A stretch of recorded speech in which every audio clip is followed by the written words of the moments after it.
ধানের শীষের পক্ষে আমার পক্ষে যদি আপনারা একটু সালাম দেন, দোয়া চান, আমার কথা বলেন, এটাই দলের জন্য অনেক উপকারে আসবে। তো আপনারা এই কাজটুকু যদি করেন, আমার বিশ্বাস যে ভোটের পরিমাণ অনেক বেশি বাড়বে। আমরা বিশ্বাস করি পুরুষের চাইতে মহিলা ভোট বিএনপির পক্ষে বেশি থাকে। আমরা অতীতেও দেখছি যত মহিলা ভোট কেন্দ্রে উপস্থিত হয়, ওই কেন্দ্রে যে কেন্দ্রে যত বেশি মহিলা যায়, ওই কেন্দ্রে ধানের শীষের পক্ষে বিএনপির পক্ষে ভোট বাড়ে। পুরুষ মানুষরা বিভিন্ন মানুষের সঙ্গে সম্পর্কের কারণে বিভিন্ন লোকের সঙ্গে ওয়াদাবদ্ধ হয়ে যায়, কিন্তু মহিলারা খুব একটা হাটে বাজারে যায় না। যে কারণে মহিলারা কিন্তু একবার কথা দিলে, মহিলারা একবার ওয়াদা করলে, মহিলারা একবার কোন দলকে সমর্থন করলে ওই দলের পক্ষে সারা জীবন সবসময় থাকে।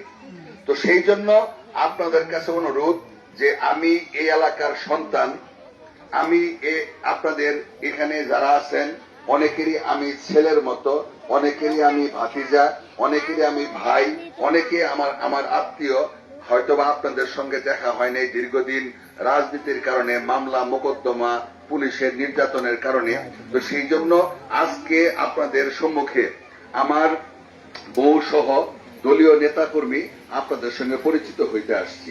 আমি শুধু পুরুষ মানুষদের কাছে না, এখানে আমার বউ আছে, সে আপনাদের সঙ্গে কথা বলবে। আগামী দিনগুলিতে বিএনপি যদি ক্ষমতায় যায়, আগামী দিনগুলিতে আপনাদের সমস্যা, মহিলাদের সমস্যা, মহিলাদের কর্মকাণ্ড, মহিলাদের সুখ দুঃখ, মহিলাদের পারিবারিক ঝামেলা, যে বিষয়গুলি আসবে, এই বিষয়গুলি আমার বউয়ের সঙ্গে, আমার পরিবারের সঙ্গে আপনারা আজকে পরিচিত হবেন। তাকে ভবিষ্যতে বলার সুযোগ আপনাদের তৈরি হবে। আসলে যদি সম্পর্ক না থাকে, পরিচয় না থাকে, তাহলে কিন্তু সরকার গঠন করার পরে বা রাজনীতি করলেও এই রাজনীতি করলেও যে ভাগটা থাকে, এই ভাগটা যদি সম্পর্ক তৈরি না হয়, জানাশোনা না থাকে, পরিচিত না হয়, তাহলে কিন্তু এলাকার উন্নয়ন সম্ভব না। ব্যক্তিগত সুখ দুঃখ, ব্যক্তিগত সমস্যা বলারও জায়গা থাকে না। আগে যারা এমপি ছিল আওয়ামী লীগের সময়, সেই এমপিরা ভোটের মাধ্যমে এমপি হয় নাই, আপনারা জানেন। আমি জানি না আপনারা গত 15 বছরে কেউ কেন্দ্রে গেছেন কিনা ভোট দিবার। আমার মনে হয় খুব কম গেছেন, তাই না? খুব কম গেছেন, পুরুষরা যায় নাই, খুব কম গেছেন। কারণ হইতেছে ভোট আওয়ামী লীগের সময় লাগে নাই, কিন্তু সামনে ভোট ছাড়া কিন্তু এমপি কেউ হইতে পারবো না। তো সেই জন্য আমি আপনাদের কাছে আর বক্তব্য দীর্ঘায়িত করবো না। যখন নামাজ সন্নিকটে, আপনারা আবার দুপুরে বাড়িতে যে খাওয়া দাওয়া করবেন, বাড়ির লোকজন আছে, আমি আপনাদের কাছে অনুরোধ করি যে আপনারা আমাকে আজকে কথা দিবেন। আমি আপনাদের সন্তান হিসেবে, আপনাদের কাছের মানুষ হিসেবে আমি আপনাদের ভোট চাই না, আপনাদের সহযোগিতা চাই। আপনারা ভোট নিয়ে এসে দিবেন, কামাই করে দিবেন। আরো 10-15টা ভোট এক একটা মহিলা জোগাড় কইরা ভোট কেন্দ্রে যাওয়ার জন্য আমার পক্ষ থেকে সালাম দিবেন, অনুরোধ করবেন। তো আমি আপনাদের যে কথাটুকু বললাম, আমারে নির্বাচনে এই সহযোগিতাটুকু করবেন কিনা আপনারা হাত তুলে দেখান। করবেন তো? ঠিক আছে, ঠিক আছে, ধন্যবাদ।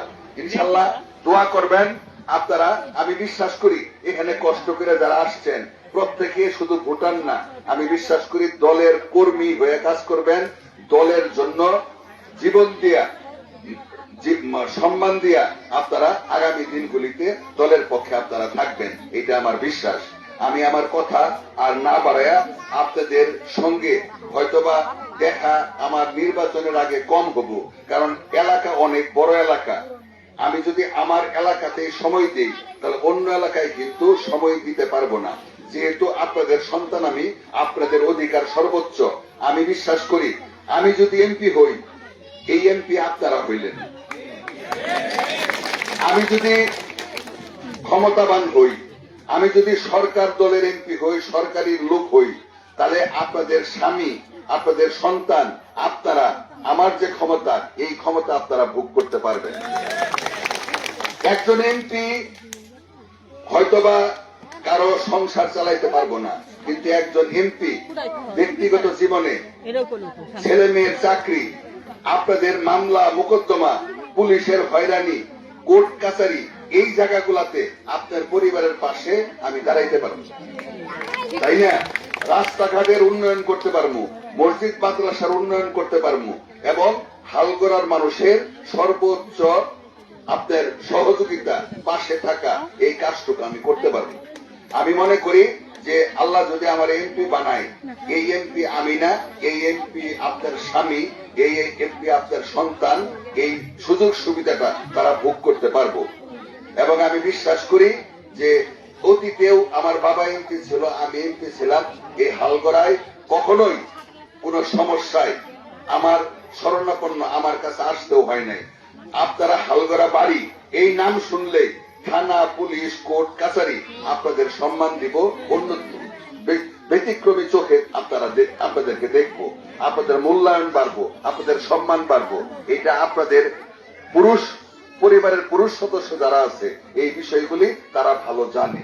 তো সেই জন্য আপনারা আমার শুধু ভোটার হিসেবে ভোট না, আপনাদের যাদের এখানে বাবার বাড়ি আত্মীয় স্বজনের সঙ্গে ভোটের জন্য কথা বলবেন, যাদের বাইরে আত্মীয় স্বজন আছে যে ইউনিয়নেই থাকুক না কেন, আপনারা যখন বেড়াইতে যাবেন, নায়র যাবেন, তখন ওখানে যায় আপনারা আমার পক্ষ হয়ে দোয়া চাবেন, ভোট চাবেন।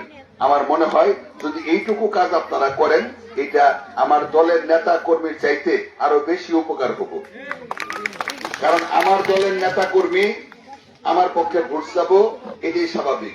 কিন্তু আপনারা যারা সাধারণ মানুষ আছেন, আপনারা যারা সরাসরি দল করেন না, নিরপেক্ষ মহিলা, তারা যদি আমার পক্ষে কথা বলেন, এই কথার গুরুত্ব আরো বেশি বাড়বো।